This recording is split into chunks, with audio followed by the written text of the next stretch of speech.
John Luntang.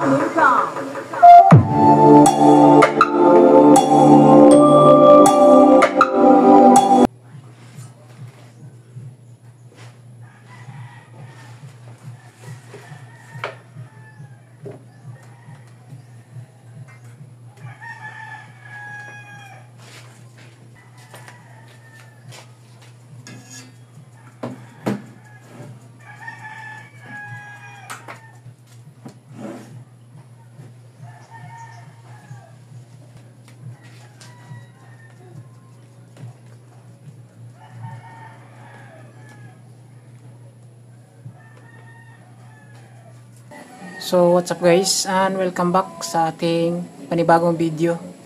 So magandang araw guys sa ating lahat. For today's video guys ay tuturo natin yung setup kapag meron tayong equalizer tsaka 4 channel na amplifier. So pwede po itong setup na to guys kung wala tayong mixer. So yung setup natin is EQ, power amplifier tsaka laptop. So, samahan niyo ko guys sa video natin ngayon at para sundan natin guys. Panoorin natin hanggang dulo. So, let's go. So, ito guys, ituturo natin yung setup kapag meron tayong ganitong mga gamit. So, meron tayong 4 channel na amplifier guys. Yan. Tapos, meron tayong equalizer. Itong setup guys, para lang po ito sa mga baguhan kung hindi pa masyado kayo marunong mag-setup pag merong EQ tsaka amplifier. So walang mixer guys. So gamit tayo ngayon ng audio is laptop. Pwede rin sa cellphone. So yung gamit natin na EQ dito guys is ito, Joson EQ Series 3102 Pro tsaka Joson Neptune na 4 channel amplifier. Ayan. Tapos yung gagamitin na speaker natin guys, ito bullet natin 4. So, dahil 4 channel po ito guys, ito gagamitin natin sa channel 1, channel 2, channel 3, and channel 4. Yan. So, share lang natin yung setup nito guys para naman meron kayong idea sa ganitong klase ng mga gamit. So, simulan na natin guys. Let's go. So, ito guys, dahil wala tayong mixer, yung gagamitin natin na jack ngayon is ito. 3.5mm jack para sa laptop natin or cellphone. Tapos yung dulo is dalawang PL jack mono. Yan. So itong 3.5mm guys ay papasok natin sa ating laptop. Tapos yung dalawa na dulo is kakabit natin sa input ng ating equalizer. So makikita natin yung ating equalizer guys. Meron po yung input. So pwede lang yan magkabaliktad. So PL jack channel 1 and sa channel 2. Yan. So ibaon nyo guys. Ito gaya nito. Tapos dito sa output guys gagamit tayo ng XLR. Ito dalawang XLR. Gagamit tayo ng dalawang XLR guys. So ito channel 1 output ng equalizer. Channel 1. Yung dollar nito ay papasok natin dito sa input. Ayan na guys. Pili lang tayo nito. Saan tayo mag-input? Kasi dalawa lang input nitong 4 channel na power amp natin. So, output channel 2. Yan. So, kabit natin dito sa pangalawa na input. Yan guys. Yan. Meron ng input tsaka output. Punta sa 4 channel power amp. So, mangyari dito guys yung output 1, 2, 3, and 4 is gagabit natin yung ating speakers. So, channel 1, channel 2, channel 3, and channel 4. So, kakabit ko muna guys. So, stay tuned.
So ito guys, nakabit na natin yung apat na speaker. Ayan. Ito yung sa channel 1, channel 2, channel 3, and channel 4.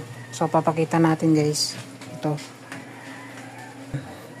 So dito tayo nakakabit sa binding post terminal. So ito yung channel 1, channel 2, channel 3, and channel 4. Ayan. So may aso pala sa ibaba. Akala ko ano yun. Akala ko ano na yun. Yan. So nakasaksak na rin guys yung mga item natin. So una natin power on yung naka-power on na yung ating laptop. Tapos yung ating EQ. Sunod natin yung power on. Tapos ito yung ating power amp. So, panghuli ito i-power on. So, yung ating power amp guys, ito is Joso Neptune. So, gagawin natin dito is select natin guys sa stereo mode. Yan. Stereo dito. Tsaka dito guys, stereo. Yan. So, ito yung control sa channel 1, control sa channel 2, control sa channel 3, and control sa channel 4. Yan.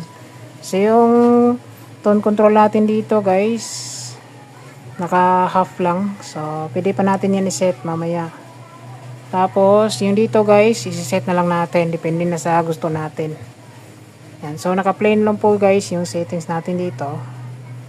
Yan. Tapos naka 0 dB yung gain. Yan.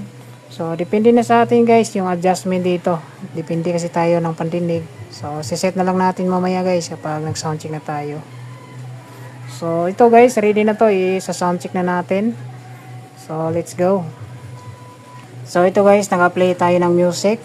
So, titesting natin guys, isang-isang channel. Muna tayo sa channel 1, channel 2, channel 3, and channel 4. So, naka-volume na yun guys sa laptop. Tapos, naka 0 dB sa gain ng EQ. So, test muna natin yung channel 1.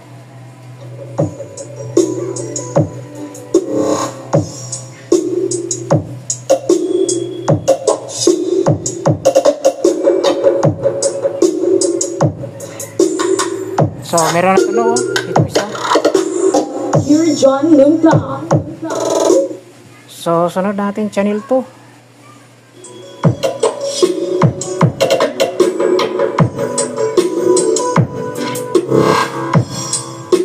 So, ito. Channel 2 guys. Tumutunog yung channel 2 natin.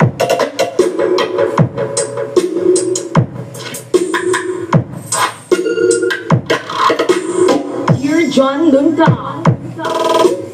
So, meron tunog yung channel 1 at saka sa channel 2. Ayan.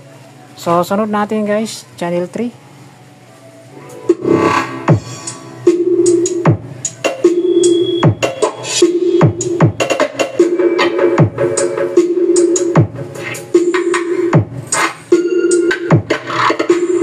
Dear John Lunta. So, meron tunog yung channel 3 guys. Lipat na tayo sa channel 4.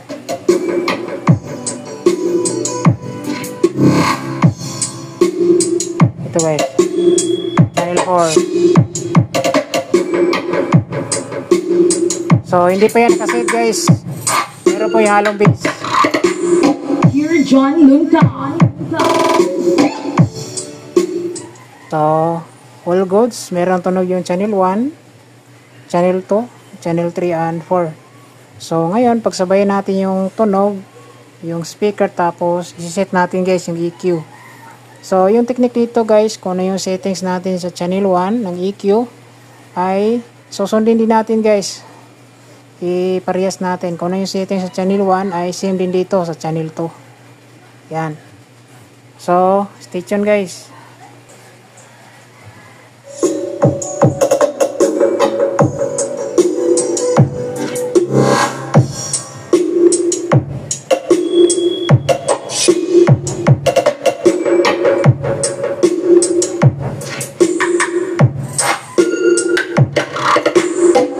John Lunta.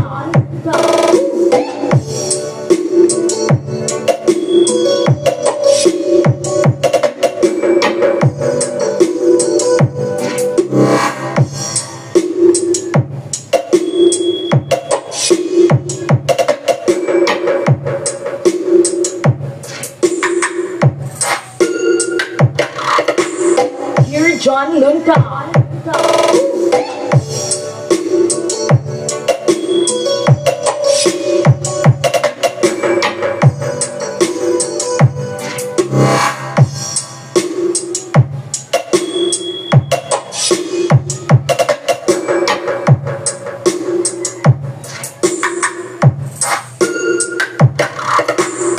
Here John Lunta.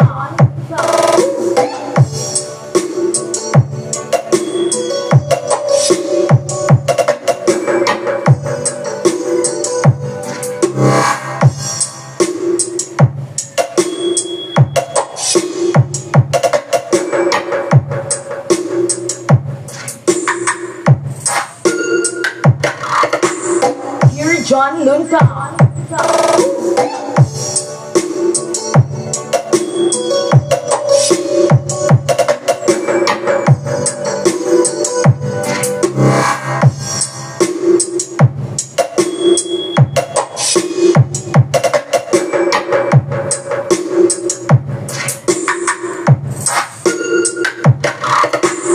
Here John Lunta.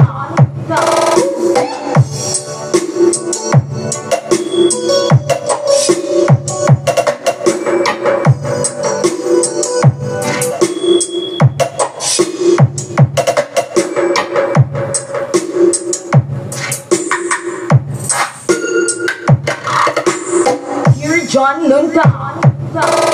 So, yan guys, yung tunog ng pinagsabay na port channel, no?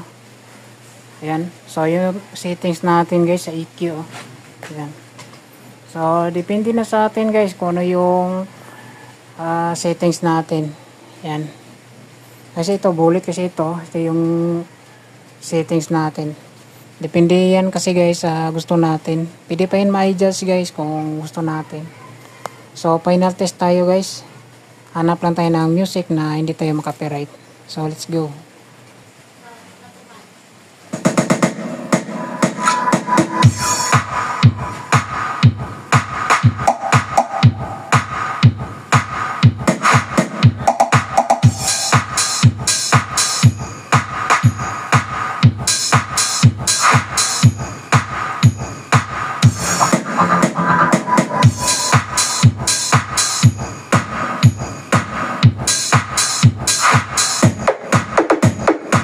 Here John Lunta.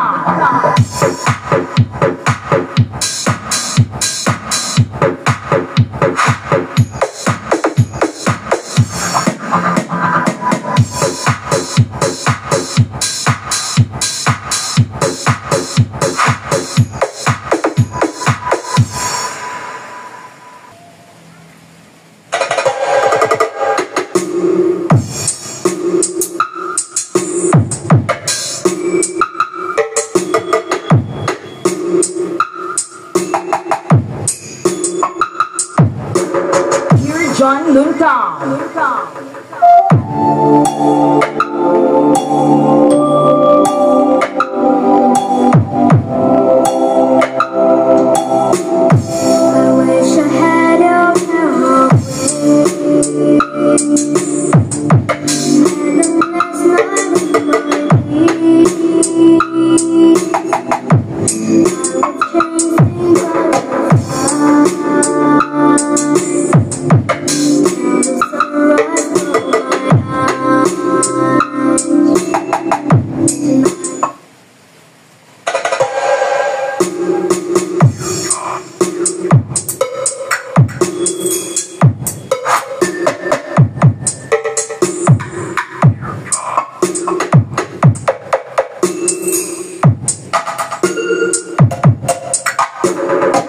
Here John Lunta. Another day is gone. I'm still alone.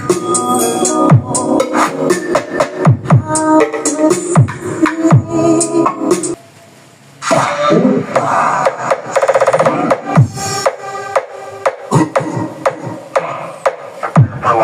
Three, two, one.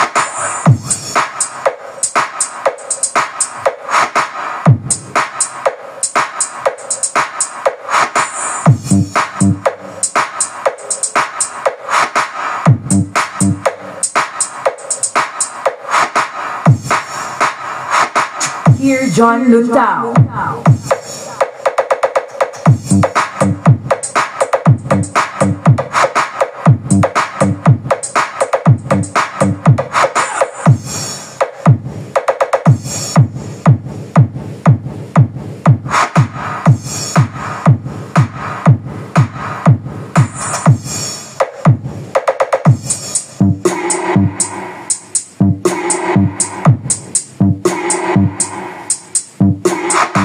Soundtrap Music Production.